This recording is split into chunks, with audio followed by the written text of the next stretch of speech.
제가 고른 고전은 이상한 나라의 앨리스입니다. 오. 누구나 좋아하는 고전 아닌가요?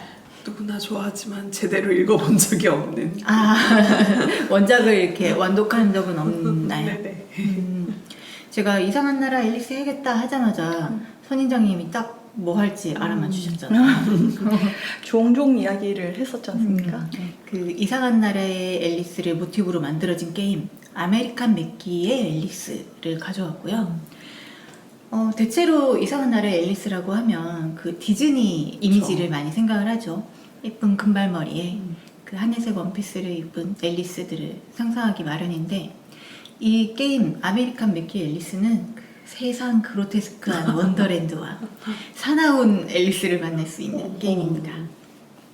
2000년에 발매된 상당히 오래된 PC게임이고 누구나 알만한 게임은 아닌데 선인장님도 아시고 하는 것처럼 좀 나름 유명했고 또 한 번 플레이한 사람들에게는 정말 강렬한 인상을 남겨서 팬층이 꽤 두터운 게임입니다. 해보신 거죠, 선인장님? 네. 당시에 2000년도에 하셨나요? 조금 지나서 했었던 것 같아요. 재밌게 플레이 하셨나요? 난이도는 좀 높았는데 네, 정말 재밌었어요. 저도 진짜 재밌게 했고 좀 여러 번 그 뒤로도 생각이 자주 나는 그런 게임이거든요. 앞에 붙은 아메리칸 맥기, 이게 사실 제작자 이름이에요. 아, 그래요? 이렇게 게임 앞에 붙는 이름들이 몇 개 있죠. 시드마이어의 운명, 톰 클랜시의 디비전, 톰 클랜시의 레인보우 식스 이런 게 있고, 시드마이어는 아시다시피 그 문명 시리즈를 만든 파이락시스의 유명한 게임 디자이너고, 톰 클랜시는 게임 디자이너는 아니지만 원래 군사소설 전문 작가죠. 그죠. 예, 근데 레드스톰 엔터테인먼트라는 게임 제작사 설립에 투자도 했고, 여기서 이제 톰 클랜시의 소설인 레인보우 식스를 원작으로 하는 게임들을 만들면서 앞에 톰 클랜시의 이름을 붙이기 시작했죠. 톰 클랜시의 경우에는 2013년에 이미 사망하셨습니다만 아직도 그의 이름이 붙은 게임들이 나오고 있습니다. 또 배틀그라운드도 원래 그 게임 풀네임이 플레이어 언노운스 배틀그라운드예요. 그래요? 네. 그 배그를 탄생시킨 제작자 브랜던 그린의 닉네임이 플레이어 언노운이거든요. 그래서 플레이어 언노운의 배틀그라운드고, 지금은 그 약자 PUBG, 이게 아예 게임 제작사 이름이 돼서 펍지가 그래서 된 펍지구나. 겁니다. 네. 아메리칸 맥기는 이 앨리스가 본인의 이름을 달고 발매한 첫 게임이고요. 네. 사실 게임 발매할 때 이렇게 이름 붙이는 걸 본인은 좀 반대했다고 합니다. 왜냐면 자기 혼자 만든 게 아니라 뒤에 그 수많은 사람들이 있는데 그 사람들을 좀 무시하는 것처럼 느껴졌대요. 하지만 유통사였던 EA에서 밀어붙였다고 합니다. 특이하게도 아메리칸이라는 이 이름이 본명입니다. 닉네임이 아니었군요. 신기하죠? 아메리칸 맥기에 대해서는 이따가 더 이야기하기로 하고 게임 이야기 먼저 해볼게요. 시대적 배경이 실제로 이상한 나라의 앨리스가 쓰였던 딱 그 시기 1860년대고요. 주인공 앨리스가 지금 정신병원에 있습니다. 몇 년 전에 앨리스 가족들이 살던 저택에 큰 불이 났어요. 불이 났을 때 제일 먼저 일어난 앨리스가 부모님 계신 방으로 뛰어갔지만 이미 불길이 걷잡을 수 없는 상태였고요.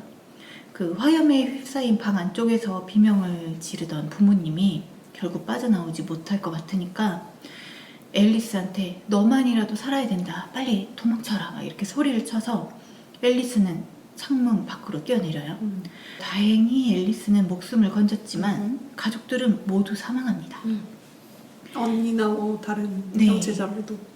그래서 앨리스도 좀 화상도 입고 했는데 그 외상은 시간이 지나면서 다 나았습니다만 정신적인 충격이 너무 컸는지 외부 자극에 전혀 반응하지 않는 약간 식물인간처럼 되게 현실과 완전히 단절된 듯한 상태가 되고요. 결국에는 정신병원에 갇히게 된 겁니다. 사고로부터 무려 10년이 지나고 앨리스는 이제 거의 성인이 달락말락한 나이가 됐겠죠. 네. 이제 뭐 밥도 제대로 못 먹고 하니까 빼쩍 마르고 퀭한 눈으로 여전히 정신병원 침대에 누워있어요. 그리고 그 옆에는 사고가 날 때부터 앨리스가 들고 있었던 낡은 토끼 인형이 있습니다. 그런데 어느 날 밤 앨리스 옆에 그 토끼 인형이 우릴 구해줘 앨리스 라고 앨리스에게 말을 하고요. 깜짝 놀란 앨리스가 갑자기 이상한 나라에 원더랜드에 떨어지면서 이야기가 시작됩니다. 아주 깊은 구덩이로 떨어진 앨리스가 그 병실에서의 모습이 아닌 되게 말짱한 얼굴에 그 앨리스의 시그니처 복장이죠. 파란 원피스에 하얀 앞치마를 입고 있습니다. 근데 그 허리 뒤쪽에 매듭 보면 중간에 해골이 붙어 있더라고요. 자, 이런 앨리스 앞에 누가 나타나겠습니까? 흰 토끼. 그렇죠. 조끼를 입은 흰 토끼가 아, 꾸물거릴 시간 없어 앨리스 빨리 따라와 이러면서 막 깡총깡총 뛰어가요. 그리고 토끼가 지나간 그 자리에 그 음흉한 웃는 표정의 채셔캣이 쓱 나타납니다. 앨리스가 채셔캣을 보고 너 좀 추레해졌다. 근데 뭐 여전히 웃는 거 보니 좋네. 이렇게 이야기를 하고요. 사이에요? 네, 채셔캣도 앨리스한테 너 좀 달라졌네. 근데 호기심이랑 탐구하는 자세는 여전했으면 좋겠다. 이렇게 이야기를 해요. 둘이 알고 지냈고 오랜만에 만난 것 같죠?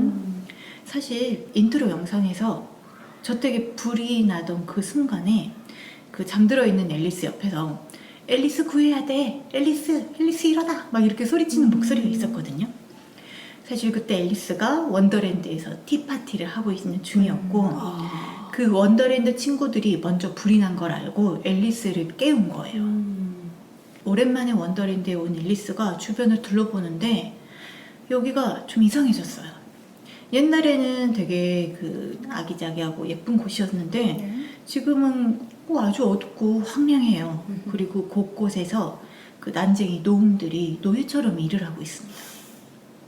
노움들의 이야기를 들어보니까 앨리스가 사라진 사이에 이 원더랜드를 하트 여왕이 장악했고 그러면서 세계가 황폐해지고 다들 노예처럼 일을 하게 됐다는 겁니다. 근데 앨리스랑 이야기할 때마다 이 노움들이 너가 토끼가 말하던 우리를 구원해줄 인물인가 보구나 막 이런 말을 해요. 처음 앨리스가 여기 다시 오게 된 것도 토끼 인형이 구해달라는 말 하면서부터였잖아요. 정확한 상황은 모르겠지만 일단 토끼를 쫓아가야 할 것 같은데 토끼가 엄청 조그만 문으로 들어가 버렸거든요. 그래서 나 지금 작아지는 약 구해야 되는데 혹시 알고 있냐? 막 이러니까 광산에 숨어있는 현자 노움 한 명이 그 약을 만드는 법을 알고 있다. 거기로 찾아가라 라고 합니다. 하지만 이 세계가 지금 어떤 상태다? 하트 여왕이 지배하고 있는 상태다. 앨리스가 간 길마다 이제 하트 여왕의 부하들이 나타나서 앨리스를 공격합니다. 제일 처음 나오는 적으로 카드 병사가 있어요. 그 납작한 카드 몸에 이제 손발 달려있고 뭐 무기 들고 있고 있는데 카드 문양별로 공격하는 방법이 좀 달라요. 일단 클로버는 창 들고 와서 직접 이렇게 근접 공격을 하고요. 다이아몬드는 근접 공격도 하지만 창 끝에서 이렇게 뭔가 날아오는 원거리 공격도 해요. 이 둘은 초반에 등장해서 좀 약한 편인데 후반 가면 이제 스페이드랑 하트도 등장하거든요. 얘네는 폭탄을 던져가지고 엄청 귀찮습니다. 되게 앨리스를 괴롭혀요. 이 게임의 특징 중에 하나로 이제 어둑어둑한 컨셉에 어울리는 약간의 고어함을 꼽을 수 있습니다. 뭐 2000년대 그래픽이 고어해 봤자긴 하지만 카드 병사들이 죽을 때 뭐 그냥 체력이 다해서 죽을 때도 있지만 공격이 제대로 먹히면요 머리가 날아가거나 몸이 두동강 나거나 막 때로는 산산조각 나면서 유혈이 낭자합니다. 그래봤자 종이 조각 아닌가요? 아 근데 피가 빡빡 터지더라고요. 그렇구나. 그냥 종이가 찢기는 게 아니었구나. 그거 아니죠. 아니 이미 머리가 날아간다는 시점에서 좀 잔인하진 않나요? 머리도 납작하지 않아. 입체적인 머리예요. 아 그래요? 네. 입체적이에요. 머리와 팔다리는 카드 입체적이죠. 병사인데. 이미 지금 엔딩 보고 한낱 트럼프 따위 뭐 이러고 있는 것 같은 느낌인데. 지금 여기 원더랜드 가면 금방 죽을 것 같아. 카드 병사한테. 그리고 카드 병사들처럼 이제 초반부터 나와서 후반부까지 줄기차게 앨리스를 괴롭히는 괴물이 이제 부점이라는 이름의 날아다니면서 이렇게 소리 질러가지고 음파 공격을 하는 적들이거든요. 죽은 영혼들이라는 설정인데 이 부점이라는 이름 선인장님 아까도 이야기하셨지만 앨리스 죽이기라는 소설 소개하실 때 스나크는 부점이었다 이런 수수께끼 같은 문장 이야기하셨었잖아요. 네네네. 원래 나오기도 오. 하고. 네.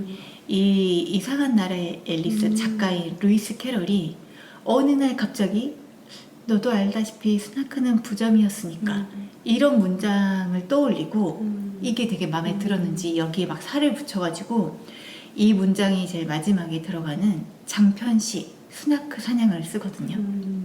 이 시에서는 10명의 선원이 스나크라고 불리는 뭔가를 사냥하러 떠나는데 스나크가 뭔지 정확하게 말해주질 않습니다. 나중에 인터뷰 같은 데서 물어봐도 대답을 제대로 안 해줬대요. 별거 아닌 것 같은데 이게 은근히 후대에 영향을 많이 미쳐서 미국에서 만든 미사일 이름이 되기도 하고요. 다른 게임에서 이 이름 가진 NPC가 등장하기도 하고 미야베 미유키도 스나크 맞아. 맞아요. 같은 제목의 미스터리 소설을 썼죠. 이 게임에서 이제 부점이 날아다니는 영혼이고 스나크는 물속에 있는 사나운 물고기로 등장을 합니다. 앨리스가 물속에 들어갈 때가 있거든요. 물속에 들어갈 때는 그 가짜 거북이가 준 등껍질, 거북이 등껍질을 들고 이렇게 막 물속을 돌아다니는데 엄청 쫓아와서 계속 물어요. 체력이 빡빡 달아가지고 되게 성가신 존재입니다. 네, 물속에 스나크도 귀찮고 또 부점 이외에도 아무튼 이렇게 하늘 날아다니는 적들이 좀 힘들어요. 원거리 공격으로만 잡을 수 있는데 얘네가 계속 왔다 갔다 하거든요. 그래서 조준하기가 쉽지 않습니다. 다행히 다양한 무기가 나와서 앨리스를 도와주는데 앨리스가 뭘 쓰나요? 자, 앨리스가 그 카드 병사를 어떻게 죽일 것 같아요? 뭘로 공격해야 되지? 칼은 안 어울리는데 왜 칼이 안 어울리죠? 총이 차라리 더 어울리지 않나? 아니 시대적 배경이 있잖아요. 총이 있긴 하잖아요, 그 시대가. 있긴 하죠. 있기는 합니다만 근데 이제 어린 시절에 정신병원에 gat혀서 계속 있다가 이렇게 있으면 사격 연습을 하긴 좀 어렵지 않을까요? 어차피 상상세계인데 뭘로 하나요? 가장 처음에 얻는 무기가 보팔검이라고 부르는 짧은 칼인데 검이구나. 예, 가까이서 이렇게 휘둘러서 공격할 수도 있고 던져서 원거리 공격을 할 수도 있습니다. 이 보팔검이라는 보팔 소드도 거울나라의 앨리스에 나오는 거예요. 그리고 두 번째로 얻는 무기, 이때부터는 이제 다 만화를 소비하거든요. 카드 더미가 있습니다. 적들한테 던져서 공격을 하는데 유도 기능이 있어서 굉장히 유용해요. 그리고 잭밤이라고 하는 그 깜짝 상자 있죠. 상자 딱 열리면서 이렇게 뭐 삐에로 머리 같은 거 나오는 그거 던지면 그 자리에 이렇게 화염이 퍼지고 나중에 한번 폭발해요. 근데 거길 딱 지나가기만 해도 적한테 불이 붙어서 꽤 괜찮은 광역딜 그리고 도트딜이 들어가는 되게 좋은 무기지만 앨리스도 불이 붙기 때문에 어이구야. 굉장히 치명적인 단점이 있죠. 그 외에도 뭐 크로케 방망이, 또 랜덤하게 효과가 터지는 악마의 주사위, 얼음 빗자루, 표창 이런 무기들까지 해서 다양하게 쓰네요. 총 10가지예요. 그리고 이런 무기들을 사용해서 죽이는 적들은 뭐 개미병정, 독을 뿜는 버섯, 가시를 던지는 장미, 또 날아다니면서 폭탄 던지는 그 기계로 된 무당벌레 되게 다양하게 나오거든요. 다 원래 앨리스에 등장하는 생물들인가요? 아닌 것도 있긴 합니다. 사실 무당벌레는 잘 모르겠는데 그 외에는 뭐 보팔검이나 카드병정이나 뭐 이런 것들 다 원작에서 가져온 것들이거든요. 그래서 그걸 게임 속에서 어떻게 구현됐는지 보는 재미가 있죠. 만약에 게임을 하기 전에 원작을 읽겠다고 하면 이상한 나라의 앨리스뿐만 아니라 후속작인 거울나라의 앨리스도 꼭 읽어야 됩니다. 중간에 이제 체스 나라에 가서 체스 말들과 싸우고 또 자기가 직접 체스 말이 돼서 그 체스판을 이동하기도 하거든요. 체스도 그렇고 뭐 험프티 덤프티나 제버워크 이런 게 다 거울나라의 앨리스에 나오는 것들이거든요. 그래서 원작 2개를 다 읽고 나서 하면 훨씬 재밌게 플레이할 수가 있죠. 이렇게 다양한 적들과 싸우면서 쭉 가게 되는데 맵들도 독특해요. 처음 시작할 때는 그냥 평범한 숲 같은 곳에서 시작을 하지만 곧 뭐 책들로 가득 찬 도서관, 여기서는 이제 책들이 허공에 다리를 만들어 주기도 하고요. 또 거울로 만들어진 미로, 길잡이 되게 빡셉니다. 아까 이야기한 체스나라, 그리고 또 시간에 집착하는 미친 모자 장수 나오는 이 미친 모자 장수가 한치 오차도 없는 시계를 만들려고 되게 막 집착을 해가지고 그 스팀펑크 분위기의 기계 공장이 나오거든요. 그 원래 의도했던 분위기 자체도 엄청 딥다크한 분위기일 거예요. 음악도 엄청 스산하거든요. 근데 2000년도에 3D 그래픽의 한계 때문에 한층 더 지옥 같은 그래픽을 볼 수 있습니다. 그리고 이런 독특한 장소들이 뭐 숲 같은 데야 그냥 평지에 있지만 아까 말한 뭐 도서관이나 뭐 그런 기계 공장 이런 것들이 우주 한가운데 둥둥 떠 있는 형태예요. 우주? 네. 그래서 여기저기 막 뚫려 있고 그러거든요. 언제든지 발을 잘못 디디면 바로 떨어져 죽을 수 있습니다. 점프를 잘해야 하나요? 그렇죠. 아, 이게 이 적들과 싸우는 것과 함께 길 찾아가는 플랫포머 요소가 이 게임의 메인 핵심 요소거든요. 전 슈퍼마리오 이후로 계속 점프가 싫어요. 아, 여기서도 점프 어려워요. 제가 어렵다고 그랬잖아요. 이게 그 옛날 3D 곡선이 없는 거 아시죠? 다 폴리곤 덩어리들이잖아요. 판정이 되게 애매한 부분들이 많고 조작도 섬세하지가 않죠. 그래서 좀만 잘못 움직여도 떨어집니다. 하지만 이런 게임의 난이도를 밸런스를 맞춰주는 좋은 장치가 있는데 그게 바로 언제 어디서나 세이브가 가능하다 이겁니다. 진짜 어디서든 세이브를 할 수 있어요. 세이브가 우리를 구원한다. 진짜 저거 없으면 저는 못 깼을 거예요. 오, 진짜. 근데 근데 이걸 봤단 말이에요? 공약 보고 겨우겨우 했어요. 이게 뭐 보스전 중간이든 어디든 간에 무조건 세이브가 되거든요. 메뉴 나가서 하는 세이브도 있지만 퀵 세이브가 있어가지고 버튼 딱 누르면 바로 세이브 되고 그러면 죽자마자 바로 퀵 세이브 했던 부분 로드해서 바로바로 할 수가 있어요. 그래서 나중에는 정말 숨 쉬듯이 또 퀵 세이브를 하게 됩니다. 정말 순발력 있게. 아, 이게 이 게임 특징이 또 뭐냐면 이거는 좀 문제점인데 세이브를 누르고 살짝 지나서 세이브가 돼요. 아, 내가 그 키를 눌렀던 시점보다. 그래서 잘못 누르면 죽은 시점이 되겠네요. 오히려 위기의 순간에 로드가 될 수 있기도 한데 그래도 잘 쓰면 정말 유용하고요. 그리고 또 재미있는 요소가 게임하다가 중간중간에 이렇게 앨리스한테 잠깐 특수 능력을 주는 포션이 있어요. 뭐 투명해져서 적들 눈에 안 보이게 잠깐 다닐 수 있는 약도 있고요. 메뚜기 차가 있어요. 메뚜기 모양인데 티팟이야. 그래서 이 메뚜기 차를 마시면 그 엄청 높이 점프하는 게 가능해집니다. 그리고 메인 약이 그 분노의 빨간 약이 있는데 분노의 빨간 약. 이걸 먹으면 갑자기 앨리스가 오 하면서 커져요? 아니요 시뻘겋게 버섯 되면서 머리랑 등에 그 악마의 뿔이 돋아나고요. 이때 그 보팔검을 휘두르면 딜량이 엄청납니다. 자, 스토리로 다시 돌아가 보자면 앨리스가 고생고생 해가지고 겨우 토끼를 만나요. 토끼가 너가 뭘 해야 하는지는 애벌레가 알고 있다. 그 애벌레 아시죠? 바위 위에 앉아서 담배 네. 피는 그 애벌레한테 가야 된다고 하는데 갈 길이 멀고 길이 위험하니까 잘 따라오라고 해요. 그래서 함께 열심히 험한 길을 지나서 이제 애벌레 있는 데까지 거의 다 왔어. 근데 땅이 이렇게 쿵쿵 흔들린다 싶더니 정상적인 인간 사이즈로 돌아다니는 미친 모자 장수가 와서 토끼를 밟아 죽여버립니다. 앨리스가 그 납작해져서 죽은 토끼 옆에서 엉엉 울어요.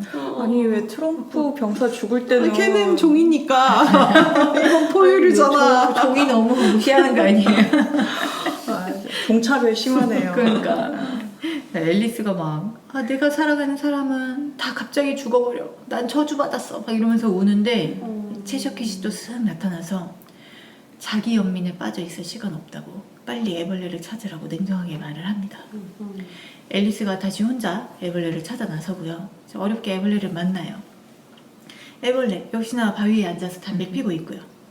앨리스 보자마자 앨리스 돌아왔네 하면서 반가워해요. 앨리스는 토끼가 왜 나를 다시 여기로 오라고 했는지 모르겠다고 하죠. 이제 애벌레가 그 이유를 말해줍니다. 너가 이 세상을 망쳤으니까 너가 되돌려 놔야지. 왜죠? 너는 사랑하는 사람들 잃으면서 원더랜드도 거의 파괴해버릴 뻔했어. 혼자 살아남았다는 죄책감과 삶에 대한 두려움으로 계속 고통받고 있지만 이제 재건을 시작했잖아. 하트 여왕이랑 싸워서 이기면 원더랜드와 너가 사는 세계 다 온전해질 거야. 이런 말을 합니다. 결국 이 원더랜드 자체가 앨리스가 만든 세계고 엉망으로 만든 것도 다시 구할 수 있는 것도 앨리스라는 이야기인 것 같아요. 그러면서 애벌레가 마지막에 이제 그만 진실을 받아들이고 어른이 돼, 이런 뼈아픈 조언도 덧붙입니다. 진실이 뭘까요? 진실이요? 자기가 불렀나? 그냥 그 가족들이 죽은 현실을 못 받아들이는 거지 뭐 특별히 숨겨진 진실이 있는 건 아니죠. 그렇군요. 원더랜드를 다시 정상으로 돌리기 위해서, 그리고 자신도 현실 세계에서 완전히 회복하기 위해서 앨리스가 하트 여왕을 찾아가서 싸워야 합니다. 스토리는 여기까지 할게요. 이 게임이 굉장히 어둡고 그로테스크하고 불안정한 세계를 그리고 있잖아요. 중간에 적도 아니고 아군도 아닌 그냥 돌아다니는 미친 어린애들이 막 돌아다니는 그런 것도 나오고 하거든요.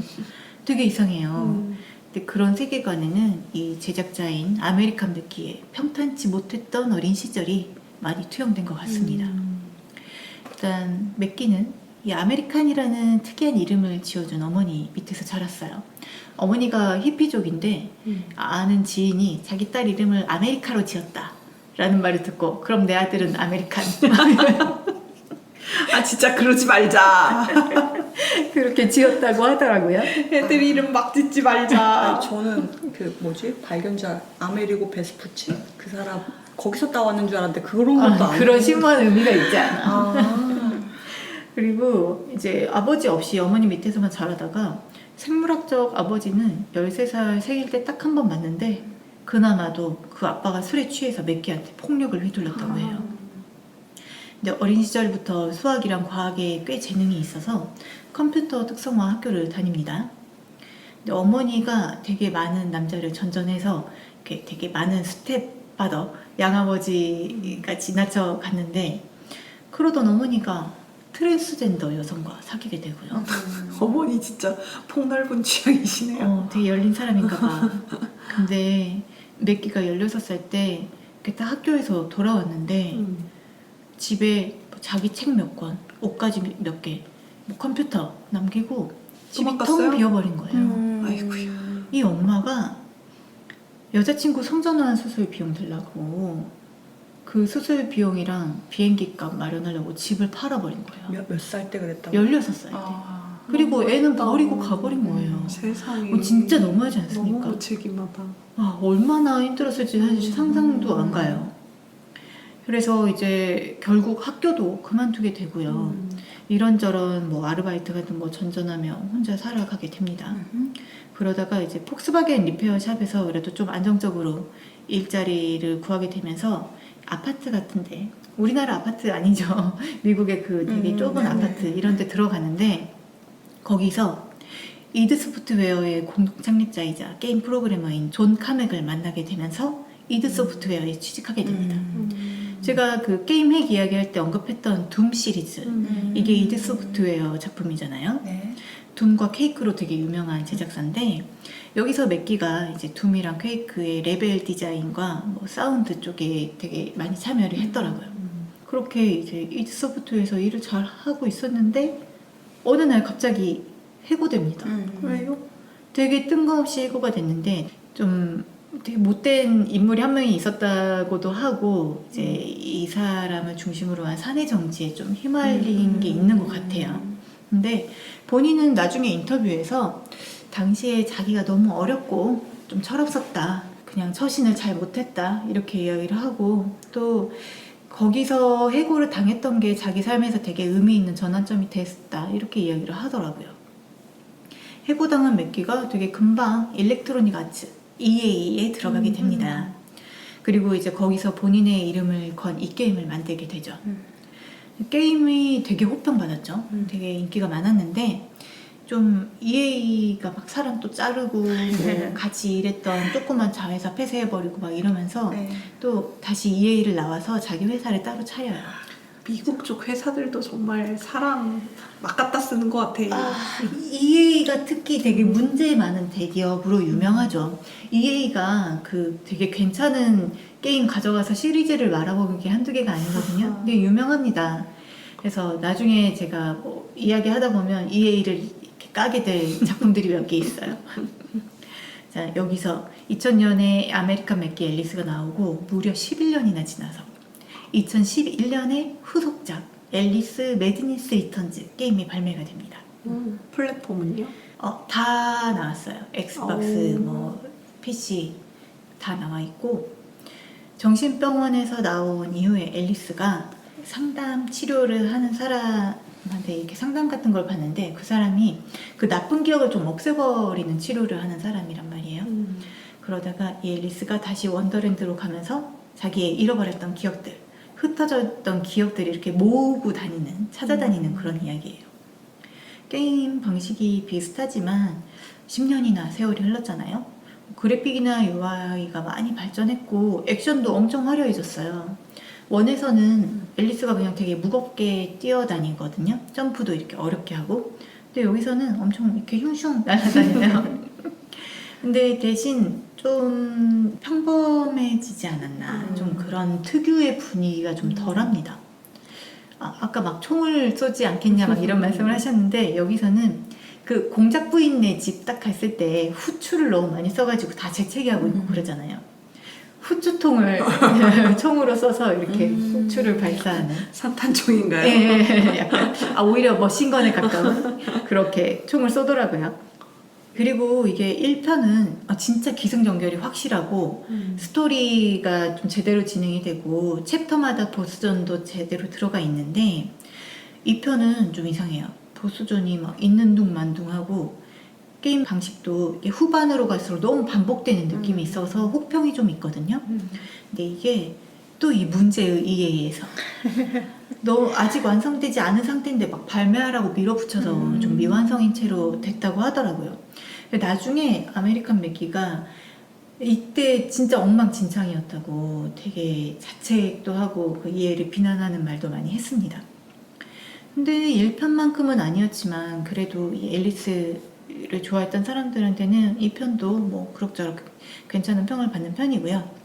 지금 스팀이나 뭐 콘솔 쪽을 보면 스토어에 이 2편인 매드니스 리턴즈를 판매하고 있거든요. 근데 매드니스 리턴즈를 사면 그 안에 1편의 리마스터판이 들어있어서 예, 같이 할 수 있습니다. 화질이 훨씬 좋아졌어요. 그러니까 폴리곤인 건 그대로인데 그래도 그렇게 그래픽이 깨지지는 않고 할만하더라고요. 아메리칸 맥기 앨리스는 영화 판권도 팔렸어요.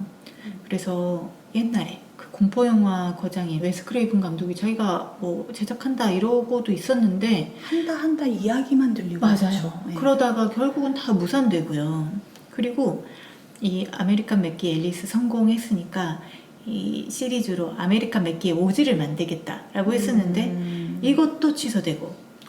그건 되게 재밌을 것 같은데. 그렇죠. 이게 컨셉 아트가 남아있는데 그 컨셉 아트 보고 사람들이 엄청 아쉬워하거든요. 그리고 또 앨리스 후속편으로 낯선 나라의 앨리스 만든다고 했다가 그것도 취소되고. 뭐지? 뭐 결과물이 안 나와요. 자꾸 취소가 누구의 돼요. 잘못인가? 그러니까 그러다가 2018년에 다시 1편의 프리퀄로 앨리스 어사일럼을 개발한다고 발표를 해서 또 진짜 많은 사람들이 기대하고 있었습니다만 지금은 디즈니랑 손잡고 오즈의 마법사를 가지고 그 게임과 드라마가 좀 섞인 하이브리드 뭔가를 만든다고 하면서 이 어사일럼 개발이 또 뒷전으로 밀린 것 같더라고요. 자꾸 뭔가 엄청 버리긴 하죠. 버리기만 하네. 그리고 이거 아메리칸 맥기 앨리스 TV 드라마화도 현재 진행 중이라고 합니다. 그 엑스맨 각본을 썼던 사람이 각색을 한다고 해요. 제발 뭐라도 중간에 무산되지 않고 좀 나왔으면 좋겠어요. 뭐라도. 오즈 되게 잘할 것 같은데. 좀 재밌을 것 같죠? 네. 근데 저는 개인적으로는 1편이 한 번 더 리마스터 되면 좋지 않을까라고 생각을 하는데 완벽한 3D로. 왜냐면 이번에 다시 하니까 너무너무 재밌는 거예요. 근데 다른 거 손 안 대고 진짜 딱 그래픽이랑 조작감 요것만 손대면 좋겠어요. 다른 거는 지금으로도 충분히 좋아서 지금도 스팀 페이지 들어가 보면 되게 최근 평가들이 있을 정도로 아직도 찾아서 하는 사람들이 있거든요. 그만큼 진짜 명작이라는 거예요. 대체로 옛날 게임들이 약간 추억 보정 되는 경우가 많이 있잖아요. 다시 해보면 와 이거 옛날에 왜 이렇게 재밌었을까 막 이런 생각할 때가 있는데 이건 지금도 오히려 뭐 더 재밌게 했던 것 같아요. 맵 디자인, 레벨 디자인 다 너무 잘 돼 있고요. 확실히 그 한참 현역으로 그 둠이랑 퀘이크 레벨 디자인 할 때잖아요. 네. 그래서 그런지 정말 밸런스 좋고 무기 사용이나 적 패턴은 당연히 지금이랑 비교하면 단조롭죠. 근데 저는 그 단순함도 좀 좋았습니다. 레벨업, 강화 이런 거 없고 딱 그냥 가지고 있는 무기 뭘 쓸까 그 고민하면서 적이랑 싸우고 그러면서 길 찾기에 집중하는 게 되게 좋았고 그리고 캐릭터들이 매력 있어요. 주인공인 앨리스도 지금 현실의 앨리스는 되게 무기력하게 누워있지만 이 원더랜드 앨리스는 되게 당당하고 똑부러져요. 그리고 채셔캣, 저는 이 채셔캣 너무 좋은데 이 중간중간에 쓱 나타나가지고 현재 상황이나 앞으로 해야 될 것들에 대한 힌트를 되게 수수께끼 같은 말로 딱 주고 쓱 사라지고 이러거든요. 근데 목소리가 되게 좋습니다. 그리고 갑자기 그 앨리스 캐릭터 대상으로 이제 설문조사나 뭐 이런 게 하면 채식캣이 인기 투표 1위가 되지 않을까요? 그렇죠. 채셔캣만한 캐릭터가 없지. 약간 디즈니 앨리스나 사파 앨리스도 보면은 좀 어동통한 넙대대한 그쵸. 모양이잖아요. 네. 근데 여기서는 되게 마르고 좀 그래요? 네, 그런 채셔캣인데 그래도 괜찮아요. 그리고 뭐 이 채셔캣 비롯해서 그리핀이나 뭐 그런 여러 캐릭터들이 앨리스 편으로 등장을 하는데 아까 채셔캣도 자기 연민에 빠져 있지 말라 그러고 이 애벌레도 막 좀 냉정하게 이야기를 하고 그랬잖아요. 막 우쭈쭈 하는 게 아니라 되게 냉정하게 이야기를 해주는데 그러면서도 얘네가 진짜 앨리스를 걱정하고 진짜 앨리스가 좋아지길 바라고 이러는 것 같아서 그게 약간 뭉클하게 다가오는 지점이 있더라고요. 그래서 스토리의 흐름도 좋고 대사도 좋아서 후반부에 진짜 몰입해서 앨리스가 된 것처럼 엄청 열심히 플레이했습니다. 그리고 이제 마지막에 하트 여왕을 만나는데 기억이 잘 안 났거든요. 하트 여왕이 어떤 모습이었는지. 아니 여왕 딱 나왔는데 문어다리 하고 있더라고. 역시 크툴루구나. 근데 유일한 단점이 공식 한글화가 되어 있지 않아요. 헐. 이게 채셔캣이 특히 되게 은유적인 표현을 많이 한단 말이에요. 얘네가 원래 이제 원작도 좀 그렇지만 말장난 많이 하고 그 좀 표현이 우리가 완전히 일상적으로 하는 대화는 아닐 때가 많아가지고 언어 압박이 살짝 있습니다. 네, 스팀판은 뭐 유저 한글 패치 있으니까 꼭 패치해서 플레이 하시고요. 이거는 진짜 다 한번 해봤으면 좋겠어요. 선인장님도 다시 한번 해보세요. 너무 재밌어요. 지금 이야기 들으니까 진짜 다시 하고 싶어요. 그쵸. 이렇게 플레이 타임도 길지 않고 주말 같은 때 바짝 달려서 엔딩 볼 수 있는데 진짜 재밌어서 고전 게임 치고는 진짜 누구에게도 추천할 수 있을 만한 그런 게임이지 않나. 그리고 플레이 하기 전에 이상한 나라의 앨리스, 거울 나라의 앨리스 꼭 읽어보셨으면 좋겠습니다. 이번에 뭔가 다른 번역, 다른 판본 보고 싶다 막 그러다가 검색을 했는데 창비에서 나온 책이 하나 있는데 아니 글쎄 사파를 무민 작가인 토베한 손이 그렸더라고요. 그래서 그 사파도 또 궁금해서 제가 무민을 되게 그 애니메이션 캐릭터로 많이 알고 계시지만 사실 무민 시리즈도 책 원작은 그 연필로 그린 것 같은 되게 그래요? 그런 그림이 사파로 들어가 있거든요. 근데 여기도 되게 가느다란 선으로 그 딱 토베한 손만의 스타일로 그림이 그려져 있는데 좀 독특한 매력이 있고 이 책 자체가 사실은 어린이용 판이에요. 그래서 문장도 되게 쉽고 술술 읽히더라고요. 그래서 뭐 가볍게 읽고 싶다, 집에 자녀가 있다 이러신 분들은 이 창비에서 나온 이상한 나라의 앨리스도 추천을 드립니다. 쓸데없는 TMI로 친구 중에 여행지에 가면 그 마그넷을 이렇게 모으는 친구가 있어요. 뭐 또 다른 친구는 티스푼을 한 개씩 꼭 사오는 친구가 있거든요. 신기하다. 그래서 뭐 엽서 사오는 친구도 있고 그래서 아 나도 뭐 이렇게 막 되는 대로 막 하지 말고 뭐 하나 정해가지고 컬렉션 해볼까 해서 한 게 이게 워낙 유명한 동화니까 네. 나라마다 있을 것 같아서 네. 이렇게 하나씩 사오자 그 나라 언어로 하나씩 사오자 그렇게 딱 결심을 하고 딱 하나 사오고 나니까 바로 코로나